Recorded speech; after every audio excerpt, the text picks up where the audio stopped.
غزہ میں ایندھن کی کمی نے امدادی کارروائیوں پر براہ راست اثر ڈالا ہے، اقوام متحدہ۔ مختلف ملکوں میں فلسطین کے حق میں ریلیاں۔ اسرائیل اور حماس کے درمیان لڑائی میں دونوں جانب سے جنگی جرائم کا ارتکاب کیا جا رہا ہے، اقوام متحدہ۔ وائس آف امریکہ واشنگٹن سے اہم خبروں کے ساتھ سعدیہ زیب رانجھا۔ محصور غزہ میں فلسطینی شہریوں کو امداد فراہم کرنے والے اقوام متحدہ کے ادارے اونروا نے غزہ میں اپنی امدادی کارروائیوں کو برقرار رکھنے کے لیے مزید ایندھن کی اپیل کی ہے۔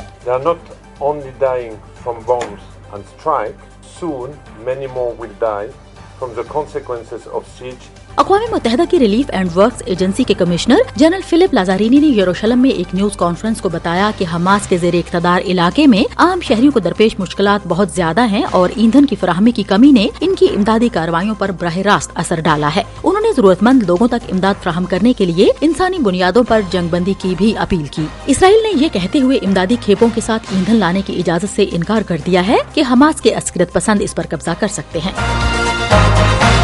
ہم وائس آف امریکہ واشنگٹن سے آپ سے مخاطب ہیں۔ نئی دلی میں اسرائیل کے خلاف احتجاج اور فلسطین کے ساتھ اظہار یکجہتی کے بعد پولیس نے فلسطین کے حامی مظاہرین کو حراست میں لے لیا ہے۔ ترکی اور اردن میں نماز جمعہ کے بعد فلسطینیوں کی حمایت میں مظاہرے ہوئے۔ جمعے کی نماز کے بعد مغربی کنارے میں ہزاروں فلسطینی سڑکوں پر نکل آئے اور اسرائیل کے خلاف نعرے لگائے۔ اسرائیل نے 7 اکتوبر کو اسرائیل پر حماس کے حملے کے بعد گنجان آباد پٹی پر کئی ہفتوں سے شدید بمباری جاری رکھی ہوئی ہے، جس میں اس کے بقول اس کے تقریباً 1400 افراد ہلاک ہوئے تھے۔ غزہ کی وزارت صحت کا کہنا ہے کہ اسرائیلی فضائی حملوں کے 21ویں روز تک 7326 فلسطینی مارے گئے ہیں، جن میں 2913 بچے بھی شامل ہیں۔ اقوام متحدہ کا کہنا ہے کہ اسے تشویش ہے کہ اسرائیل اور حماس کے درمیان لڑائی میں دونوں جانب سے جنگی جرائم کا ارتکاب کیا جا رہا ہے۔ اقوام متحدہ کے انسانی حقوق کے دفتر نے جبری منتقلی، اجتماعی سزا اور یرغمال بنائے جانے کا حوالہ دیا۔ ترجمان روینا شمدسانی نے جنیوا میں ایک پریس کانفرنس میں کہا کہ ہمیں تشویش ہے کہ جنگی جرائم کا ارتکاب کیا جا رہا ہے۔ ہمیں حماس کے ظالمانہ حملوں کے جواب میں غزہ کے شہریوں کو دی جانے والی اجتماعی سزا پر تشویش ہے، جو جنگی جرائم کے زمرے میں آتے ہیں۔ انہوں نے کہا کہ یہ ایک آزاد عدالت کا کام ہے کہ وہ اس بات کا تعین کرے کہ آیا جنگی جرائم کا ارتکاب ہوا ہے یا نہیں۔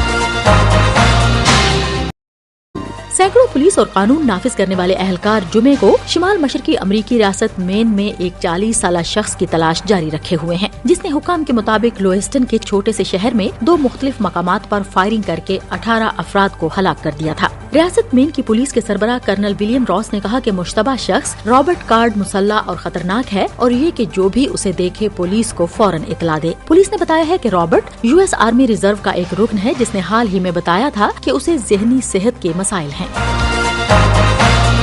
وائٹ ہاؤس کی قومی سلامتی کونسل کے ترجمان جان کربی نے ایک پریس کانفرنس میں بتایا کہ ہمارے پاس معلومات ہیں کہ روسی فوج دراصل ایسے فوجیوں کو سزائے موت دے رہی ہے جو احکامات پر عمل کرنے سے انکار کرتے ہیں۔ کربی نے ان اقدامات کو وحشیانہ قرار دیتے ہوئے مزید کہا کہ ہمارے پاس یہ بھی معلومات ہیں کہ روسی کمانڈر اپنے فوجیوں کو دھمکی دے رہے ہیں کہ اگر وہ یوکرینی توپ خانے سے پیچھے ہٹے تو پوری یونٹ کو مار دیا جائے گا۔ روس کے واشنگٹن سفارت خانے نے فوری طور پر وائس آف امریکہ کی ای میل کا جواب نہیں دیا، جس میں تبصرے کی درخواست کی گئی تھی۔